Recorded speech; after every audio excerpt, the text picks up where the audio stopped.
ओम नमः सिद्धेभ्यः।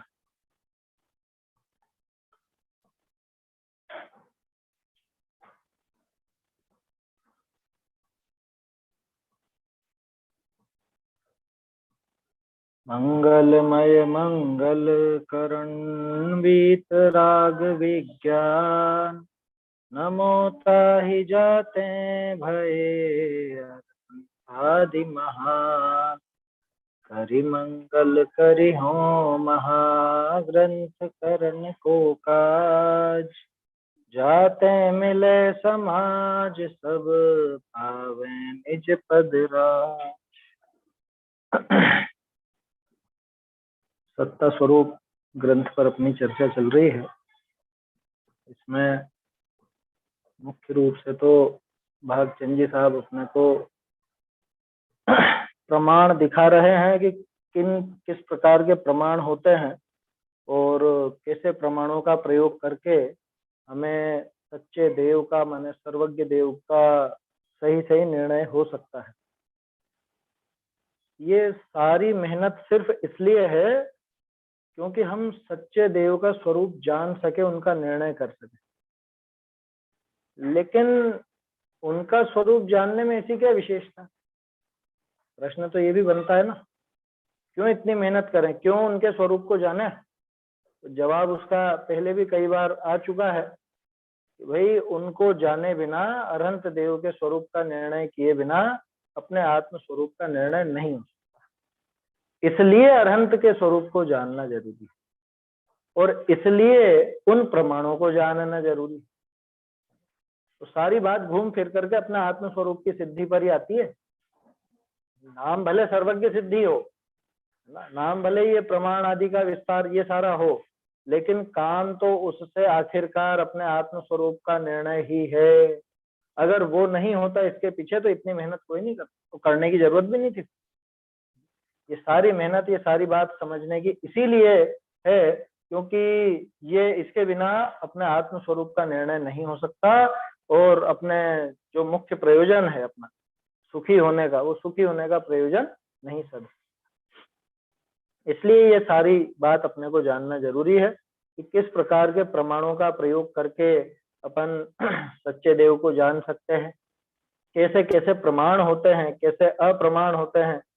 वो प्रमाण और अप्रमाण की पहचान हो तो सही तरह का प्रमाण अपन उपयोग में लाए, क्योंकि अगर उनका अंतर ही ख्याल में ना हो, सच्चे प्रमाण का स्वरूप ही ख्याल में ना हो, तो अन्यथा प्रमाण भी आ जाएगा तो प्रमाणाभास होगा तो सच्चे देव का निर्णय नहीं हो पाएगा, वो नहीं होगा तो आत्म स्वरूप का निर्णय नहीं होगा। इसलिए इन प्रमाणों को अपन जानने का यहाँ प्रयास कर रहे हैं, है ना। ये बात सारी इसकी थी। और प्रमाणों में सबसे पहले तो जो 7 प्रमाण बताए, कितने बताए? 8 प्रमाण, जिसमें से 3 तो पारमार्थिक प्रत्यक्ष हैं। कौन कौन से पारमार्थिक प्रत्यक्ष? केवल ज्ञान, मन पर्य ज्ञान, अवधि ज्ञान, ये 3 पारमार्थिक प्रत्यक्ष। इनमें से केवल ज्ञान सकल पारमार्थिक प्रत्यक्ष है और बाकी के दोनों विकल्प पारमार्थिक प्रत्यक्ष। उसके बाद बात चली साम व्यावहारिक प्रत्यक्ष की, तो उसमें नाम आता है मतिश्रुत ज्ञान का, लेकिन यहाँ मतिश्रुत का नाम बदल के 5 इंद्रियों से जानने वाला, 5 इंद्रियों के माध्यम से होने वाले मतिश्रुत ज्ञान, ऐसे करके 5 भेद कर। तो पांचों ही दोनों तरह के हैं। स्पर्शन इंद्रिय संबंधी मति ज्ञान, स्पर्शन इंद्रिय संबंधी शुद्ध ज्ञान, वो सब चलेगा। आया समझ? अच्छा, एक और चीज ध्यान रखना, श्रुत ज्ञान इंद्रियों के आधार से नहीं होता। इंद्रियों के आधार से तो मति ज्ञान ही होगा, लेकिन उस मति ज्ञान के आधार पर जो आगे श्रुत ज्ञान चला, उसे भी अपन संक्षेप में अथवा व्यवहार से ऐसा कह देते हैं कि ये भी 5 इंद्रियों के आधार से चलता है। जबकि वास्तव में श्रुत ज्ञान का कोई लेना देना नहीं इंद्रियों से। श्रुत ज्ञान का लेना देना तो मति ज्ञान से है, और वो श्रुत ज्ञान मति ज्ञान के आधार पर ही होता है। बिना मति ज्ञान के श्रुत ज्ञान काम नहीं करता है। समझिए, तो ये बात हुई थी। तो अपन इसको शास्त्र वगैरह से होता है, उसको बोलते हैं कि और भी है श्रुत ज्ञान। देखो, श्रुत ज्ञान असल में प्रत्येक जीव को है ना। हाँ, मतलब जो प्रत्येक जीव का अर्थ सर्व सांसारिक जीवों, जिनको केवल ज्ञान नहीं है उनको मति और शुद्ध ज्ञान तो है ही सही, न्यूनतम ये दोनों तो होते ही होता है। अगर अकेला रहेगा तो सिर्फ केवल ज्ञान रहेगा, केवल ज्ञान के अलावा कोई और अकेला नहीं रहता। हाँ, चाहे निगोदिया हो, चाहे नारकी हो, चाहे तिर्यंच हो, चाहे मनुष्य हो, वो सभी मति और शुद्ध ज्ञान वाले हैं। तो इसलिए शुद्ध ज्ञान का अर्थ अकेला शास्त्र ज्ञान लगाओगे तो गड़बड़ हो जाएगी। हाँ, वही पूछ रही मैं, मतलब वही हाँ। पूछना चाह रही थी। हाँ, शुद्ध ज्ञान में क्या है असल में, जो वहां कहा ना तत्वार्थ सूत्र में जो शुद्ध ज्ञान के भेद किए, तो वहां तो शुद्ध ज्ञान का अर्थ शास्त्र वाला ही लिया, हाँ, द्वादशांग शुद्ध ज्ञान, द्विविधो अष्ट चतुर्वेद, उसके बाद फिर भेद चले मति ज्ञान के, फिर शुद्ध ज्ञान के भेद चले, है ना। तो शुद्ध ज्ञान में भी अंग पूर्व और अंग बाह्य, उसमें अंग पूर्व जो अंग प्रविष्ट, सॉरी अंग पूर्व नहीं, अंग प्रविष्ट और अंग बाह्य। अंग प्रविष्ट के तो 12 भेद किए और फिर उसके अनेक भेद, द्वि अनेक भेदा ऐसा करके आता है ना। श्रुतम मति पूर्वम द्वयनेक द्वादश भेदा, ऐसा सूत्र है। ये तत्वार्थ सूत्र के पहले ही सूत्र में, पहले अध्याय में आपको मिल जाए। शुद्ध ज्ञान मति पूर्वक होता है और 2 प्रकार का होता है। उन 2 प्रकार में से एक प्रकार तो ऐसा जिसके अनेक भेद, और एक प्रकार ऐसा जिसके 12 भेद।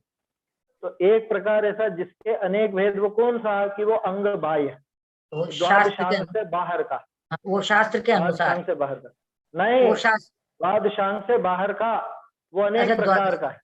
अच्छा द्वादशांग। और दूसरा है अंग प्रविष्ट, जो 12 प्रकार का है। तो जो 12 प्रकार का शुद्ध ज्ञान कहा गया वो तो शास्त्रों के अनुसार ही समझ, ठीक है। और जो अंग बाह्य कहा, अंग बाह्य के भी 2 तरह से समझ सकते। अंग बाह्य में एक तो उन द्वादशांग के अलावा भी तो बहुत सारे शास्त्र है ना, द्वादशांग के अतिरिक्त भी बहुत सारे शास्त्र हैं, तो वो सब भी अंग बाह्य में शामिल हो जाते। जैसे प्रकीर्णक है, चूलिका है, प्रथमान योग है, और वो सारे हैं, वो सब भेद हैं। 5 प्रकार का वो वर्णन आता है शास्त्र का, तो वो सब भी अंग बाह्य में शामिल हैं। और कहीं कहीं पर ऐसी भी व्याख्या मिलती है कि मतलब शास्त्रों के अलावा भी जो शुद्ध ज्ञान चलता है वो भी अंग बाह्य में शामिल। अरे भाई, चींटी को शुद्ध ज्ञान है कि नहीं? वही पूछ रही थी मैं, ये आग लगी, आग लगी तो भागना है, ये किससे जाना? आग लगी ये तो मति ज्ञान से जाना जाता है। लेकिन आग अपने लिए नुकसानदायक है और इससे अपन जल जाएंगे, सब खत्म हो जाएगा, ये काम शुद्ध ज्ञान, इसको शुद्ध ज्ञान बोलते हैं। हाँ, ये इस हाँ, तरह से पूछना चाह रही थी मैं, यही समझना चाह रही। शुद्ध ज्ञान जो 2 तरह का है वास्तव में, अगर जब एकेंद्रीय आदि के शुद्ध ज्ञान की बात करो तो वहां पे द्वादशांग की बात नहीं लेनी, और अपने शुद्ध ज्ञान की बात करो तो वहां दोनों तरह का शुद्ध ज्ञान चले, शास्त्र वाला शुद्ध ज्ञान भी और शास्त्र के अतिरिक्त वाला शुद्ध ज्ञान भी, दोनों प्रकार के शुद्ध ज्ञान का प्रयोग अपन करते हैं, तो दोनों है तो शुद्ध ज्ञान ही। अच्छा। और शुद्ध ज्ञान को जो मन का विषय कहा जाता है वो इसीलिए कहा जाता है, श्रुतम अनिंद्रियस्य सूत्र पढ़ा होगा आप लोगों ने, शुद्ध ज्ञान तो अनिंद्रिय का विषय है। तो वहां कभी प्रश्न नहीं उठा क्या आप लोगों को कि शुद्ध ज्ञान अगर मन का विषय है, माने मन से होता है, तो एक इंद्रिय से लगा के असंगी पंचेंद्रिय तक के तो मन ही नहीं है, फिर शुद्ध ज्ञान कैसे होगा? तो वो शुद्ध ज्ञान शास्त्र वाला है। शास्त्र वाला जो शुद्ध ज्ञान है वो मतलब मन का ही विषय है। कि मन का विषय क्यों, आंखों का विषय ना? नहीं, शास्त्र ये नहीं है जो आप पढ़ रहे हो या जो सुन रहे हो, वो तो विचार कर रहे हो, वो शास्त्र। इसीलिए जब भी अपन चर्चा करते हैं स्वाध्याय के संबंध में, शास्त्राभ्यास के संबंध में, तो अपना जोर उस पर नहीं रहना चाहिए, इस पर कि हमने इतना पढ़ लिया, हमने इतना सुन लिया। अरे विचार कितना किया, शास्त्र के अनुसार तत्व विचार कितना किया, वो शुद्ध ज्ञान, वो मन का विषय। उसमें आंखें काम नहीं आएगी, उसमें कान काम नहीं आएंगे। हाँ, उसकी पूर्व भूमिका में जरूर आंख और कान का काम है। जैसे शास्त्र पढ़ेंगे, पंक्तियां पढ़ेंगे, उसके बाद ही तो कुछ उस पर विचार चलेगा, तो पहले पढ़ेंगे भी सही, पहले सुनेंगे भी सही, तो पहले तो वो सब काम होगा, वो सब मति ज्ञान का काम। अब शुद्ध ज्ञान द्वारा उसको जो भली भांति जाना जा रहा है, उसको घोखा जा रहा है, अच्छे से उसको गहन चिंतन किया जा रहा है, विचार करा जा रहा है। हाँ, तत्व विचार ही वास्तव में स्वाध्याय है। तो वो श्रुत ज्ञान का भेद है। यही समझ में नहीं, मैंने कभी पूछ लूं।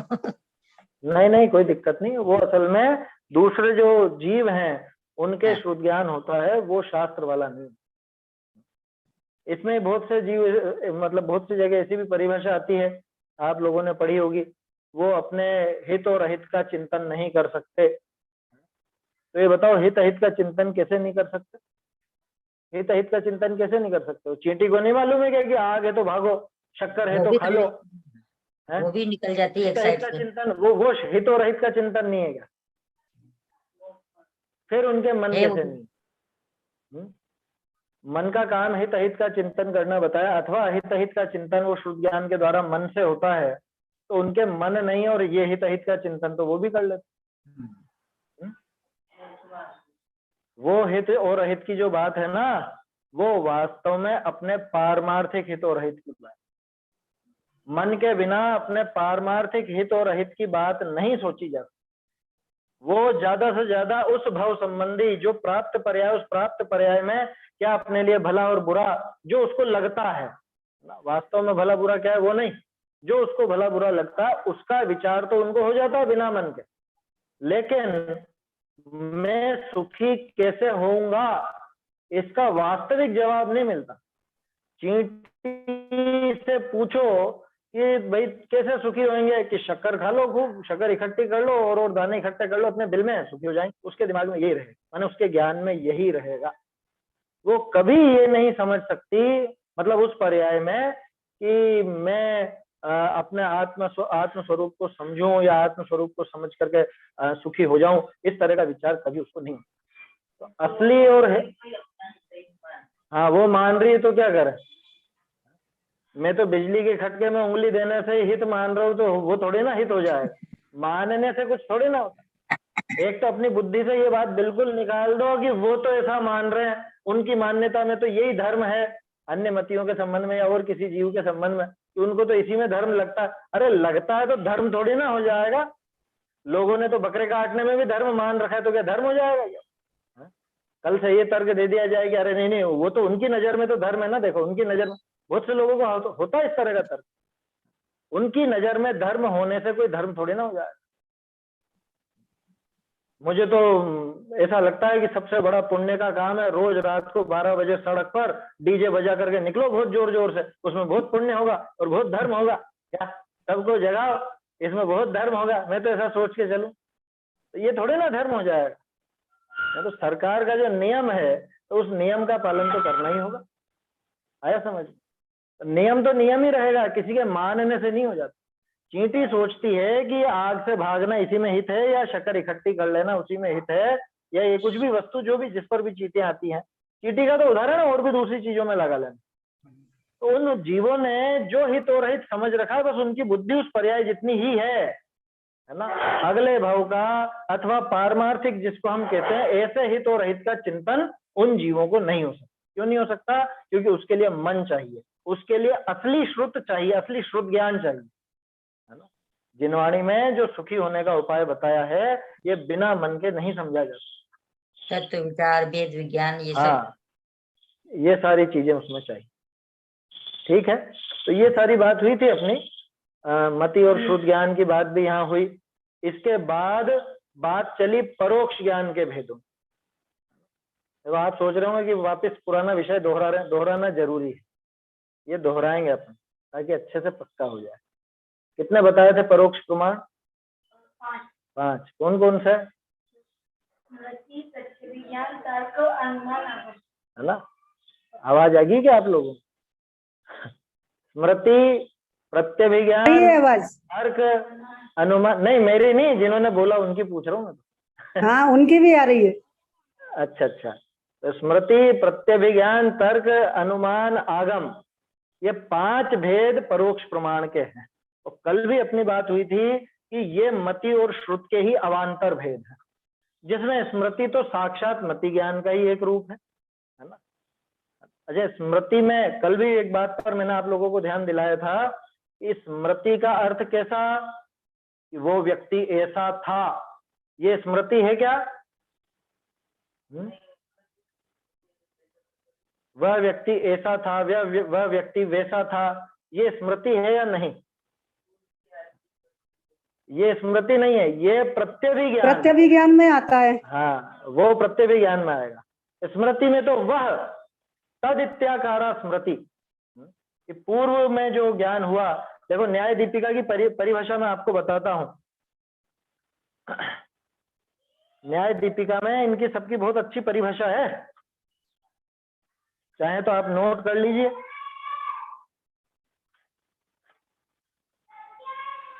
देखिए, तदित्याकारा प्राग अनुभूत वस्तु विषया स्मृति यथा स देवदत्त इति। क्या कहा?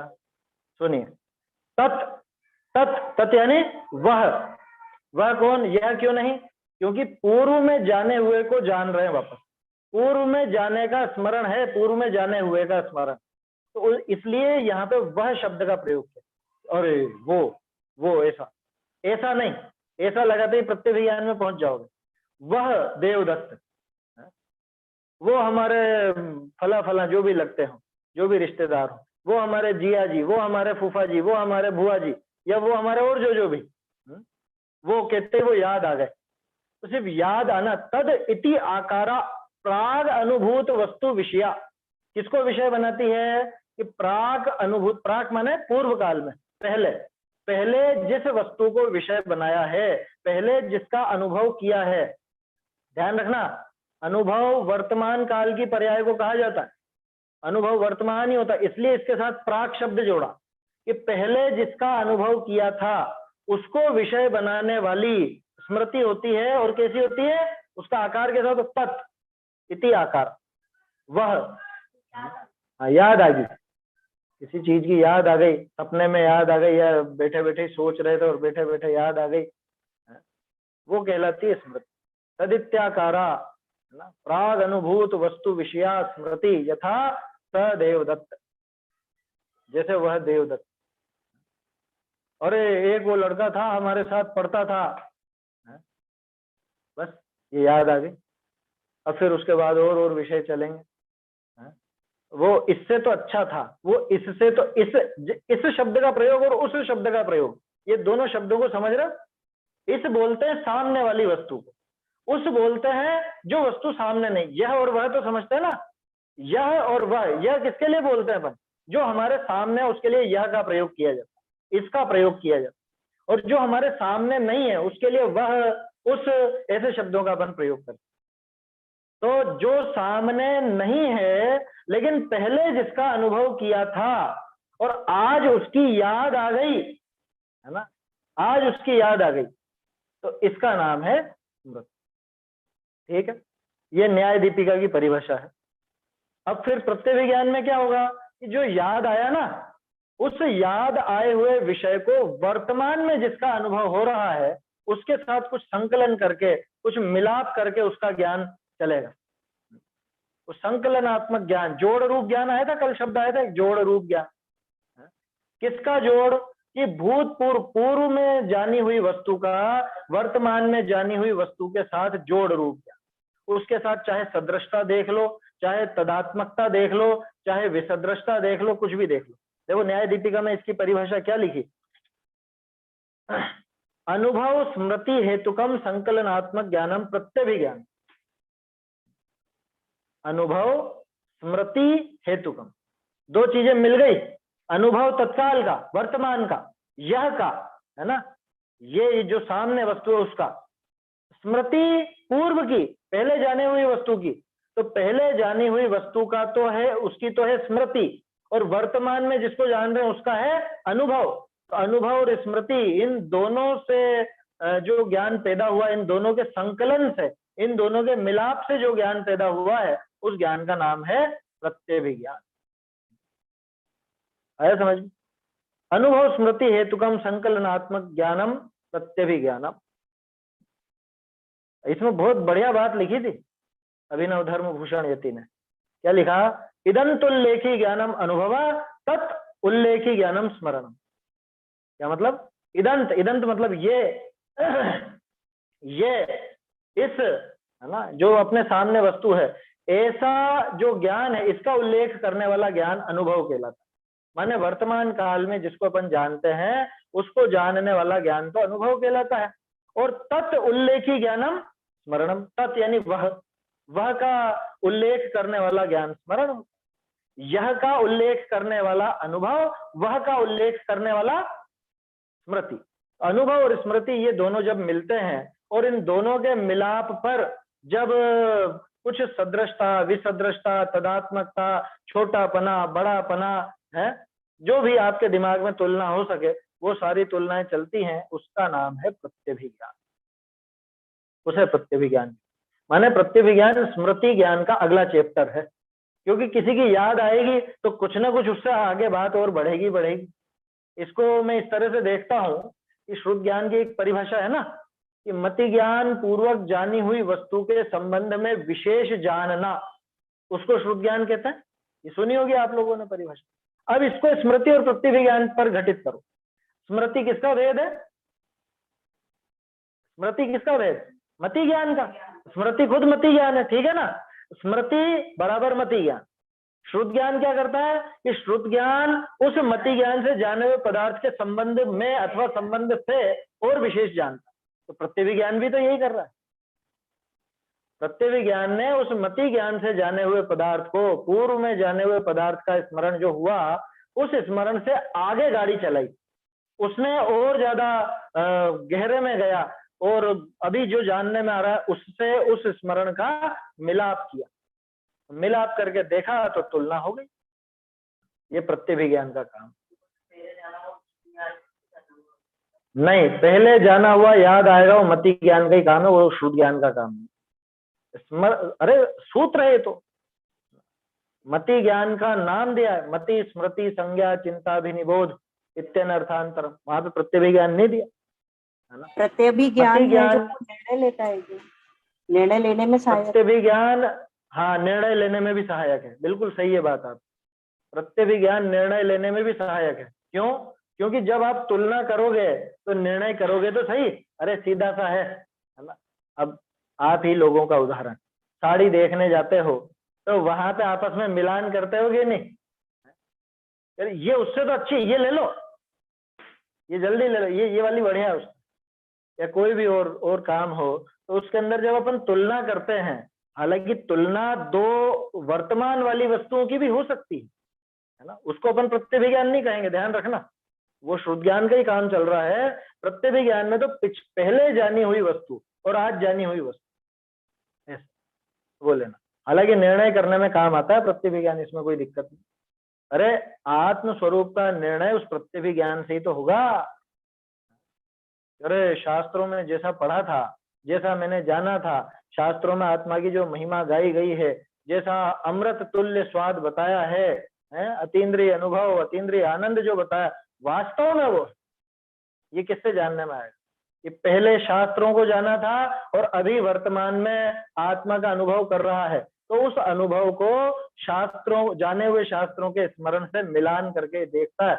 इसको वहां पे इसकी प्रकाशक का 8वां अधिकार और 284 पेज पे आई थी प्रत्यभिज्ञान की। हाँ, तब ये पूरी चर्चा हुई। हाँ ये मुझे ध्यान है, उस समय पे भी बात हुई थी प्रत्यभिज्ञान के संबंध में। शायद उस टाइम पर भी मैंने ऐसा कहा था कि आत्मा का अनुभव प्रत्यभिज्ञान का ही विषय है ना, उस समय भी शायद ये चर्चा हुई थी, मुझे ऐसा ध्यान है। ये सुनकर ही तो याद आया कि मोक्षमा प्रकाशक में भी चर्चा हुई। हाँ प्रत्यभिज्ञान वास्तव में इसीलिए सबसे ज्यादा काम का। कल जो अपनी चर्चा हुई थी कि प्रत्यभिज्ञान के बिना वो निर्णय नहीं हो सकता, प्रत्यभिज्ञान के बिना आत्म स्वरूप का अनुभव नहीं हो सकता। वो प्रत्यभिज्ञान की ताकत है जो आत्मा का अनुभव कर ले। नहीं तो बताओ किसमें, सोचो तो सही, कौन से ज्ञान की ताकत होगी? मति ज्ञान की? मति ज्ञान की तो हो नहीं सकती। मति ज्ञान तो बस इंद्रिय और मन के द्वारा चलता है, और आत्मा को जानने में न इंद्रियां काम की न मन काम का, आया समझ? तो फिर वो कौन सा ज्ञान है? बहुत से लोग ऐसा कहते हैं या विवाद करते हैं ना, तर्क वितर्क भी करते हैं कि नहीं नहीं मति ज्ञान से भी होता है। देखो लिखा है 144वीं गाथा की टीका में, मति ज्ञान की समस्त बुद्धियों को समेट कर, शुद्ध ज्ञान की समस्त बुद्धियों को समेट कर। अरे तो समेटा है ना, वो जो फैलाव था, वो जो फैला रहा था, उस सबको समेट करके यहाँ आए ना। अब ये बताओ आखिर में जो स्वाद चखेगा वो कौन चखेगा? मति ज्ञान चख लेगा? शुद्ध ज्ञान, स्पष्ट शुद्ध ज्ञान है। शुद्ध ज्ञान ही आत्म स्वरूप का अनुभव कर सकता है, शुद्ध ज्ञान ही आत्म स्वरूप को जान सकता है, ये 100% पक्का मानना। मेरे ख्याल से पहले अपनी चर्चा इस संबंध में हुई है और रहस्यपूर्ण चिट्ठी के आधार पर भी वो बात हुई थी। ये जो आप अभी कह रहे हो ना, कौन सा 284 की 288 पेज, उस समय भी ये बात हुई थी शायद। रहस्यपूर्ण चिट्ठी का हवाला भी मैंने आप लोगों को दिया था उस, समझ में ही बात। वो शुद्ध ज्ञान का विषय नहीं तो बता दो कौन बनाता है आत्मा को विषय, या तो केवल ज्ञान बनावे, तो केवल ज्ञान तो सारी वस्तुओं को बनाता है और वो तो केवल ज्ञानी की बात है, वो जाने दो। हमें तो जो सम्यक दर्शन होने के पहले आत्मानुभव होता है, सम्यक दर्शन जो कराएगा आत्मलीनता पूर्वक, वो कौन सा ज्ञान होगा? अवधि ज्ञान की ताकत नहीं कि वो आत्मा को जान ले, क्योंकि रूपी शोध है, वो तो रूपी पदार्थों में चलता है। मन पर्याय ज्ञान की ताकत नहीं कि वो आत्मा को जान ले, क्यों? क्योंकि तदनंत भागे मन पर्याय से, वो भी रूपी पदार्थों में ही चलता है, मन में स्थित रूपी पदार्थों को ही जानता। तो अवधि और मन पर्याय तो किसी काम के है ही नहीं वास्तव में, आत्म कल्याण के लिए। ध्यान रखना, आत्म कल्याण में अवधि और मन पर्याय का तो कोई योगदान नहीं, बल्कि मन पर्याय तो पैदा ही उसको होता है जो आत्मानुभव कर चुका हो। पहले जिसने आत्मानुभव किया हो उसे मन पर्याय पैदा होता। मन पर्याय वाला आत्मानुभव मन पर्याय से करता, वैसा नहीं। तो अवधि ज्ञान अपने काम का नहीं, मन पर्याय ज्ञान अपने काम का नहीं, केवल ज्ञान अभी है नहीं। बचा क्या? मति ज्ञान और श्रुत ज्ञान। मति ज्ञान की परिभाषा में ही शामिल कर रखा है हमने कि मन और इंद्रियों के माध्यम से जो ज्ञान चलता है वो मति ज्ञान। बचा कौन? श्रुत ज्ञान।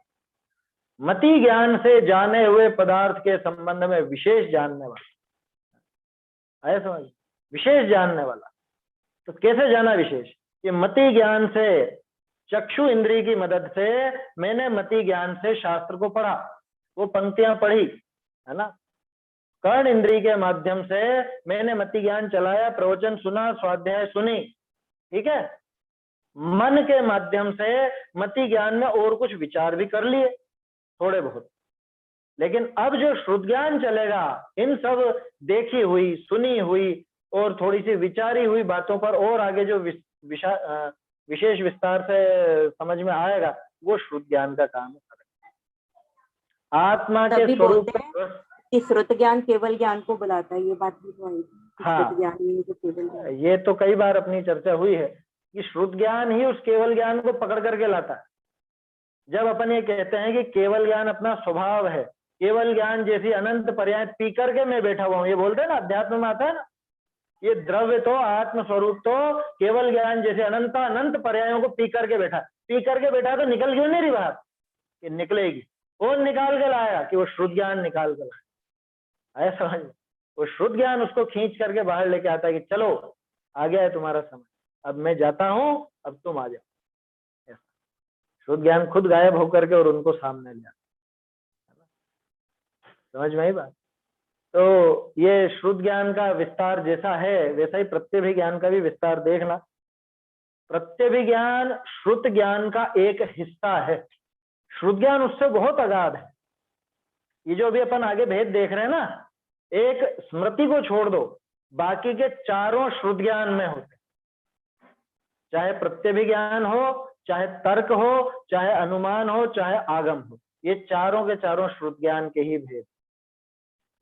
आगम को किसी अपेक्षा से आप मति ज्ञान में भी शामिल कर सकते हो, लेकिन मुख्य रूप से तो वो श्रुत ज्ञान का ही भेद है, क्योंकि मुख्य बात वो विचार की आएगी, सुनना और पढ़ना वो कोई आगम का अभ्यास नहीं। तो ये चारों के चारों श्रुत ज्ञान में, और स्मरण हो गया मति ज्ञान, ठीक है। ऐसे अपन ने तर्क की बात की थी। तर्क है वो सार्वभौमिक है। अब मैं आपसे पूछता हूं, जहां जहां आग होता है वहां वहां धुआं होता है, ये अनुमान का प्रयोग है या नहीं?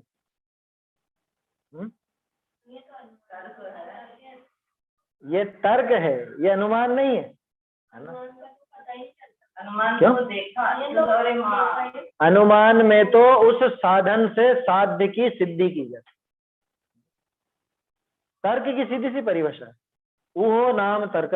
तर्क का नाम ऊहा, ऊ भी कहते हैं, है ना। ऊहापोह नहीं, ऊ अकेला कहलाता है, तर्क का ही दूसरा नाम है। इसकी एक और परिभाषा आती है, व्याप्ति ज्ञानम तर्क। व्याप्ति का ज्ञान वो तर्क। कल अपन ने यही परिभाषा पढ़ी थी, इसी का विस्तार भागचंद जी ने जो दिया वो पढ़ा था। क्या लिखा था अनुवाद में यहाँ पर? साध्य साधन की व्याप्ति, अर्थात ये साध्य इस साधन से सिद्ध होगा, ये जो साध्य है ये इस साधन से सिद्ध होगा, परंतु अन्य प्रकार से सिद्ध नहीं होगा। ये होगी ना व्याप्ति का ही तो ज्ञान है ये। व्याप्ति माने ये इससे होगा और इससे नहीं होगा, इसी का नाम व्याप्ति। आप इसको अविनाभाव नाम से भी कह सकते हो। ऐसे नियम रूप सहचारी पने को जानना, उसका नाम तर्क प्रमाण है। नियम रूप सहचारी पना, नियम रूप सहचारी पना, अब वो सहचारी भी हो सकता है, सहकारी भी हो सकता है, सहभावी भी हो सकता है, तरह तरह के युक्तियां लगती है। एक और बात कल अपन ने करी थी, अन्वय व्यतिरेक, अन्वय व्याप्ति, व्यतिरेक व्याप्ति, है ना। कहीं कहीं पर मात्र अन्वय की व्याप्ति लगती, कहीं कहीं पर मात्र व्यतिरेक की व्याप्ति लगती है, और कहीं पर दोनों प्रकार की व्याप्ति। ऐसा मत समझ लेना कि जहां दोनों लगे वही सच्ची है, दोनों नहीं लगे वहां सच्ची नहीं, वो नहीं है बात। बात यह है कि हमको सिद्धि किसकी करनी है ना। जहां जैसी सिद्धि करनी है उस हिसाब से वो व्याप्ति को पकड़ा जाता। जैसे बारिश की सत्ता देखनी है तो फिर तो बादल वाली अन्वय की व्याप्ति ही लगी। बादल होते हैं तो ही बारिश होगी, बादल के बिना बारिश नहीं होगी, है ना। कारण के होने पर ही कार्य का होना, है समझ। कारण के नहीं होने पर कार्य का नहीं होना, बोलो कौन सी व्याप्ति लगी बादल और बारिश में? अन्वय वाली की व्यतिरेक वाली? व्यतिरेक वाली, है समझ। बादल के होने पर बारिश का होना ये व्याप्ति है, जरूरी है? कोई जरूरी नहीं। बादल के नहीं होने पर बारिश का नहीं होना ये लग जाए, ये 100% घटित होगी, है ना। तो बहुत सी चीजों में अन्वय व्याप्ति, बहुत सी चीजों में व्यतिरेक व्याप्ति, और बहुत सी में दोनों प्रकार की भी लगती है। वो धीरे धीरे और आप प्रयोग करेंगे तो और समझ में आएगा। तो ऐसे ये तर्क की बात हो गई। जहां जहां धुआं होता है वहां वहां आग होती ही है। ये कौन सी व्याप्ति घटित करी अपन ने? यहाँ पे भी व्यतिरेक की मुख्यता है। सोचो, अपन ने क्या कहा कि जहां जहां धुआं होता है वहां वहां आग होती है, माने आग के बिना धुआं नहीं हो सकता, है ना। आग के बिना धुआं नहीं हो सकता, ऐसा। तो इसको देख करके अपन ने, उस व्यतिरेक को देख करके, उस अविना भाव को देख करके, है ना। वैसे अन्वय भी घटित कर सकते हैं उसके अंदर। जहां जहां धुआं है वहां वहां आगे, तो फिर कारण कार्य कहाँ रहा? अन्वय को समझो। कारण सत्व कार्य सत्वम अन्वय, कारण के होने पर कार्य का होना। कारण कौन है? हाँ, कारण आग है, आग के होने पर धुएं का होना होगा हमेशा। फिर कारण के होने पर कार्य हो, इसका नाम है अन्वय, है समझ में। कारण के नहीं होने पर कार्य नहीं हो, इसका नाम है व्यतिरेक। बादल बारिश और आग धुआं एक जैसी चीज। हाँ, तो कार्य देख करके आप कारण की सिद्धि कर रहे हो ना। हाँ? तो वहां पे अन्वय में ऐसा समझना कि कारण के होने पर कार्य का होना वो अन्वय। तो ऐसा अगर 100% नियम हो तो वो फिर वो बात दूसरी तरह से हुई, वो यहाँ नहीं लगी। क्योंकि आग के होने पर हमेशा धुआं होता है क्या? आपकी रसोई में धुआं होता है क्या रोज? नहीं होता। हमारे तो गैस की आग है तो उसमें तो होता ही नहीं। अब तो चूल्हे बदल गए ना सबके, अब कौन लकड़ी पे बनाता है? समझ में आ रही बात? तो वो अन्वय व्यतिरेक को समझना थोड़ा वो अभ्यास का विषय है आपका। जैसे जैसे अभ्यास होगा इसमें, न्याय दीपिका आप शुरू से पढ़ेंगे तो आपको आसानी से समझ में अन्वय का आएगी। क्या उदाहरण होगा कि जहाँ जहाँ बादल वहां वहां बारिश? जहां जहां बादल वहां वहां बारिश, ऐसे नहीं।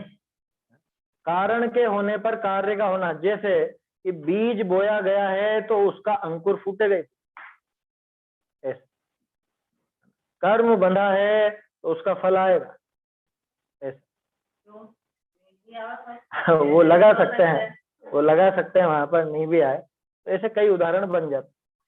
देखो इसमें है ना, अगर आप न्याय दीपिका आपके पास पुस्तक हो तो उसमें शुरू शुरू में ये सब चीजें दी हैं।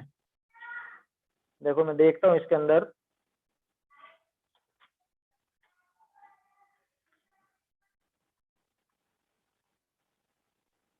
इसमें दूसरे पेज पर ही है, संस्कृत में जो दूसरा पेज है उसी पर मिल जाएगा आपको। कारण सत्वे कार्य सत्वम अन्वय, कारणाभावे कार्याभावो व्यतिरेक। कारण के अभाव में कार्य का अभाव होना वो व्यतिरेक है, और कारण के होने पर कार्य का होना वो अन्वय है। बहुत सी जगह पे इससे अलग ढंग से भी परिभाषा बनाई जाती है। कैसी बनाई जाती है कि कारण के होने पर कार्य का होना ये तो अन्वय है, पक्की बात, लेकिन कार्य के नहीं होने पर कारण का भी नहीं होना। समझ में आ रही है बात? नहीं, अलग बात हो गई कि कार्य नहीं है तो कारण भी नहीं है। ये बात अध्यात्म में ज्यादा चलती है। ये कार्य होगा ही होगा, बिना कारण का कार्य होता ही नहीं है कभी, या बिना कार्य हुए कारण की सत्ता ही सिद्ध नहीं होगी। जैसे बेन श्री कई बार कहती है ना कि जीव के भावों का फल नहीं मिले तो 14 ब्रह्मांड को झूठा होना पड़े। ऐसा वचन सुना होगा आप लोगों ने क्या? अपने भावों का फल ना मिले तो फिर तो 14 ब्रह्मांड शून्य हो जाए, ऐसे वाक्य है। तो इसका क्या अर्थ हुआ कि कारण के होने पर कार्य होगा ही होगा। समझ में ही बात? अरे आपके राग द्वेष हुआ तो आकुलता होगी कि नहीं होगी? तो यह है कारण सत्य कार्य सत्य। समझ में आ रही बात?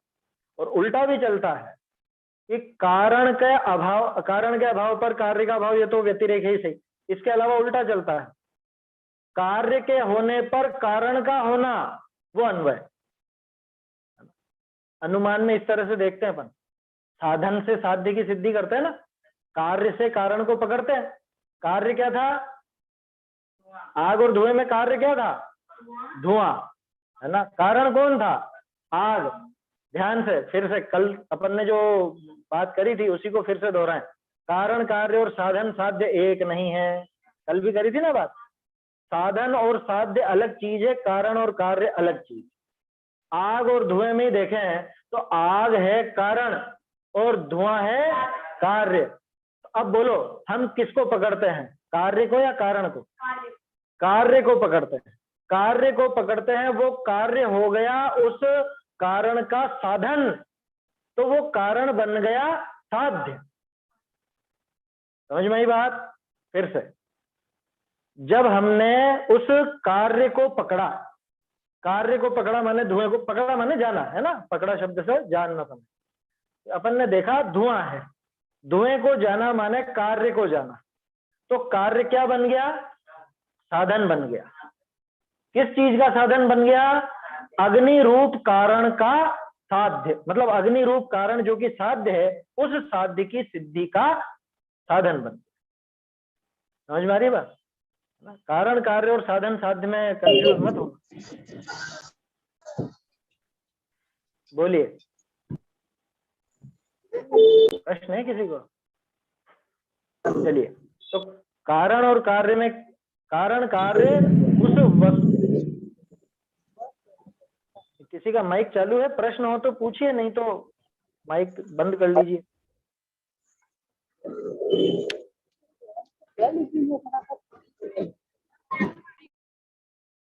चलिए देखिए, सुनिए ध्यान से। तो कारण और कार्य में क्या है कि कारण कार्य तो वस्तु की उत्पत्ति को दिखाने के लिए है कि कौन किससे पैदा हुआ है, कौन किससे बना है, कौन किसका कारण है और कौन किसका कार्य है, ये बात है कारण कार्य। साधन साध्य वो ज्ञान में सिद्धि किसकी की जानी है, निर्णय किसका किया जाना है, वो है साध्य, और जिसके द्वारा उसकी सिद्धि हो सके वो है साधन। अब एक और खास बात आपको बताता हूं, ध्यान से सुनिएगा। साधन साध्य जरूरी नहीं कि कारण कार्य हो। क्या? फिर से बोलता हूं, साधन और साध्य जरूरी नहीं कि आपस में कारण कार्य भी हो।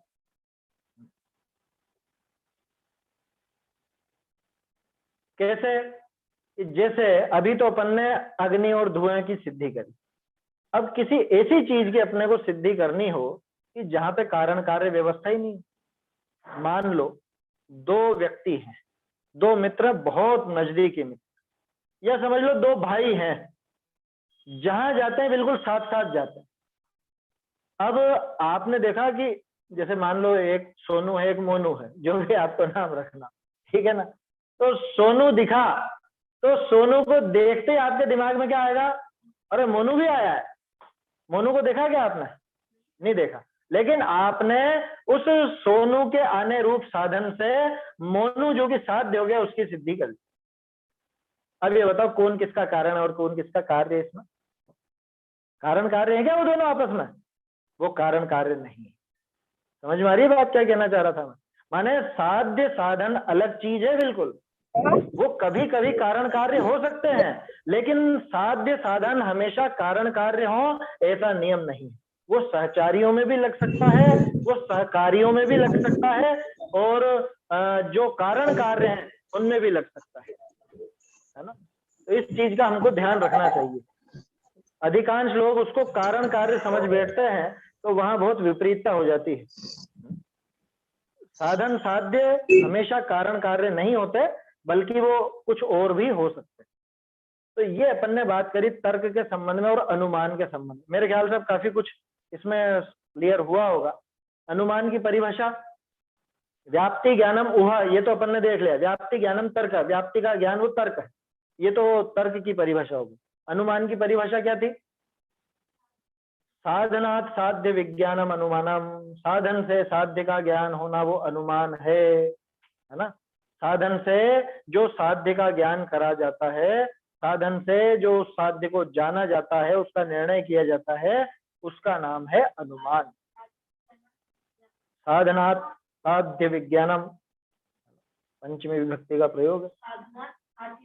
हाँ, साध्य का विज्ञान, विज्ञान ही है ना वो, विशिष्ट ज्ञान ही तो है। अब आपसे मैं पूछता हूं, साधन पहले जानने में आया कि साध्य पहले जानने में आया? साधन पहले जानने में आएगा, है ना।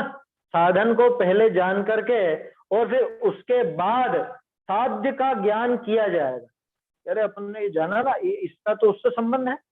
तो दिमाग में इतनी तेजी से, मतलब ज्ञान में इतनी तेजी से वो प्रक्रिया चलती है कि अपन उनका आपसी संबंध जोड़ लेते हैं। जैसे धुआं देखते खट से आपको आग का ज्ञान। हाँ, इसका नाम है शब्द सामानाधिकरण्य। क्या इसको कहते हैं न्याय की भाषा में? शब्द सामानाधिकरण्य। माने दोनों जो दो अलग अलग शब्द हैं, आग और धुआं, दो अलग अलग शब्द हैं, वस्तुएं भी दो अलग अलग, लेकिन धुआं कहते से आग का ज्ञान हो जाना, आग कहते से धुएं का ज्ञान हो जाना, ये शब्द सामानाधिकरण। ये शब्द आपको याद रह जाए तो ठीक है, नहीं भी रहे तो कोई ऐसी दिक्कत नहीं है ना, लेकिन कोशिश करें इसको समझने की। शब्द समानाधिकरण का क्या मतलब? कि उन दोनों शब्दों का एक समान अधिकरण होना चाहिए, माने उनका एक ही आधार हो। जैसे ज्ञान कहते ही क्या ख्याल में आता है? नहीं आता कुछ भी। अरे ज्ञान कहते ही आत्मा, आत्मा कहते ही ज्ञान, ऐसा ख्याल में आना चाहिए। ये होता है जहां जहां ज्ञान वहां वहां जीव। हाँ, वहां वहां आत्मा, ऐसा लगा सकते हो, है ना। ऐसे ही आप आग कहते ही क्या ख्याल में आता है? या आग का तो चलो धुएं के साथ देखा अपन ने, आग को छोड़ो। शक्कर कहते ही क्या ख्याल में आता है? मिठास। मिठास कहते ही क्या ख्याल में आता है? कि शक्कर। तो इन दोनों में शब्द समानाधिकरण पड़ा हुआ है, माने दोनों शब्दों का एक समान अधिकरण है। समझ में आ रही है बात? तो ये जो शब्द सामानाधिकरण है, इसकी चर्चा क्यों की अपन ने? इसकी चर्चा इसलिए की कि वो साधन को देखते ही आपको कितनी देर लगती है साध्य का ज्ञान करना। धुएं को देखते ही कितनी देर लगी आग को जानने में? कोई महीनों लगे क्या? घंटों लगे क्या? कितनी देर लगी? और आग लग गई। आप बोलते भी नहीं हो कि धुआं है वहां, आप सीधे क्या बोलते हो? और आग लग गई। ये ज्ञान की प्रक्रिया इतनी तेज होती है, अपने पकड़ में नहीं आती, इतनी तेजी से काम करता है। अरे असंख्यात समय तक किसी एक विषय पर टिकता है ना ज्ञान, तो अपने को पकड़ में आता। ज्ञान इतना तेज है, इतनी तेज प्रवृत्ति है उसकी। असंख्यात समय तक एक विषय पर टिके तो अपने को पकड़ में आता। अपना उपयोग इतना कमजोर है, जाने कितनी चीजें अपने ज्ञान में आ करके निकल जाती और हम भूल जाते हैं उनका, न तो धारणा बनती है, न कुछ होता है, न समझ में आता। मैं ये जो शब्द बोल रहा हूं और आप सुन रहे हो, इसकी नहीं कह रहा हूं कि नेट के थ्रू आपके पास ये बात पहुंच रही है कुछ। ये जो शब्द आपने सुना और शब्द का अर्थ आपके दिमाग में जो बैठा, इसमें असंख्यात समय निकल गए। शक्कर, शक्कर कहने पे आपको जो ज्ञान हुआ उसमें असंख्यात समय निकल गए। समझ में आ रही बात? और बहुत तेज चलती ज्ञान की प्रक्रिया, कम समयों का तो हमको पकड़ में ही नहीं आता, इतना कमजोर ज्ञान है। तो ये अनुमान की परिभाषा भी अपन ने कल इसमें से देखी थी। क्या कहा था यहाँ? चार दोषों से रहित साधन से साध्य को जानना। चार दोषों से रहित, चार दोष की बात कल कर ली थी अपन ने। कौन कौन से चार दोष थे? असिद्ध, विरुद्ध, अनेकांतिक, अनेकांतिक और अकिंचित। अकिंचित। असिद्ध, विरुद्ध, अनेकांतिक और अकिंचित, ये चार प्रकार के दोष इसमें होते हैं। किसमें? किसके दोष है ये? साध्य के कि साधन के कि अनुमान के? किसके दोष है? साधन के। साधन में अगर ऐसे दोष हो तो वो अपने साध्य की सिद्धि नहीं कर पाए। साध्य में कौन सी विशेषताएं होनी चाहिए?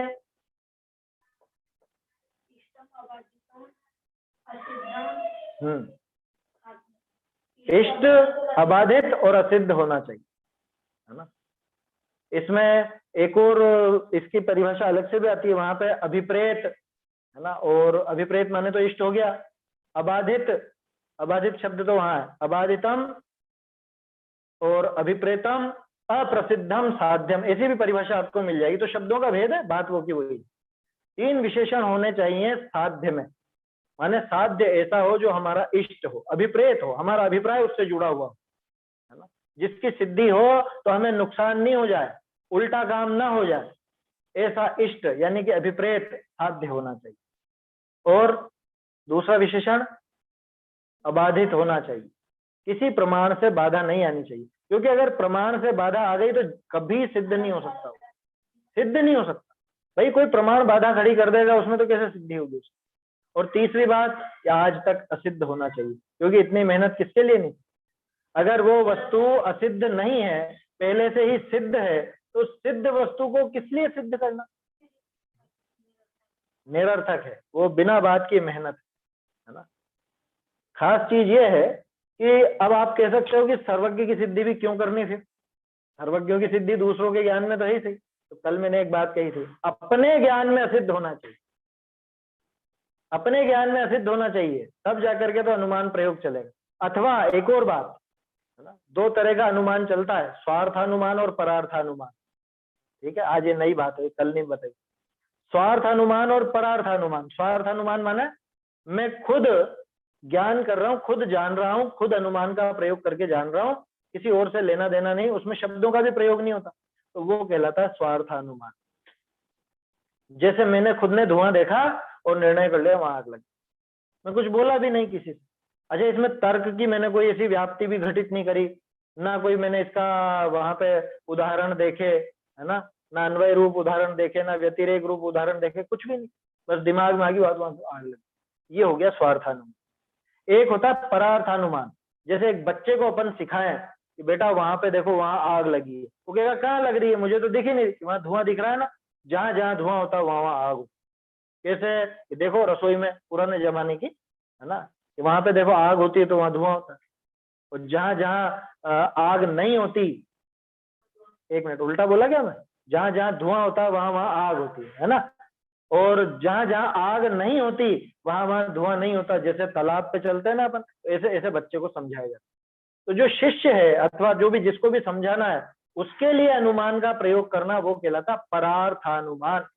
पर के अर्थ हेतु, पर के लिए जो अनुमान का प्रयोग है वो परार्थानुमान है। स्वयं के लिए जो प्रयोग है अनुमान का वो स्वार्थानुमान है। समझ में?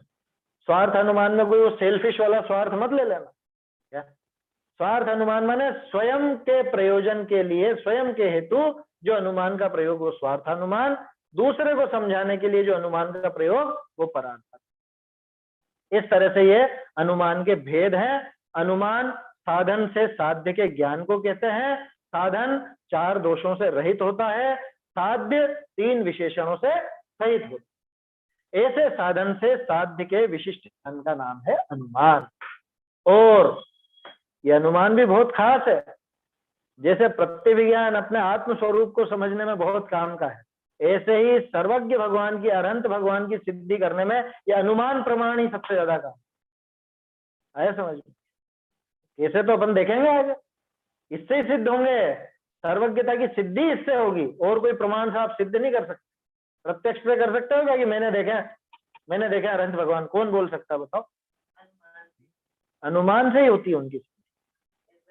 तो चार दोषों से रहित साधन से साध्य को जानना, जहां साध्य तो असिद्ध साधन गम्य ना हो, है ना, साध्य की विशेषता हो गई कि साध्य तो असिद्ध हो, साधन गम्य ना हो, वहां गम्यमान साधन जिसको हमने जाना है, गम्यमान का अर्थ जिसको जाना है, गम्यमान साधन जो तर्क से निश्चय किया गया हो, साधन की पहले व्याप्ति घटित कर चुके अपन, वो तर्क से निश्चित कर चुके, ऐसा उसके द्वारा असिद्ध साध्य को साधना, जो आज तक असिद्ध था हमारे दिमाग में, उसको साधना, उसका नाम है अनुमान। ठीक है, तो ये अनुमान तक की बात अपनी हुई। इसके बाद अब आगम प्रमाण की बात और है, इसको अपन कल देखेंगे और फिर आगे इनके प्रयोग चलेंगे, और इनके प्रयोगों से सर्वज्ञ सिद्धि होगी, उसको अपन फिर आज समय ज्यादा होगा। निज निधि निज में बताई यह अनंत उपकार है, इसके लिए जिन वाणी माँ को शत बार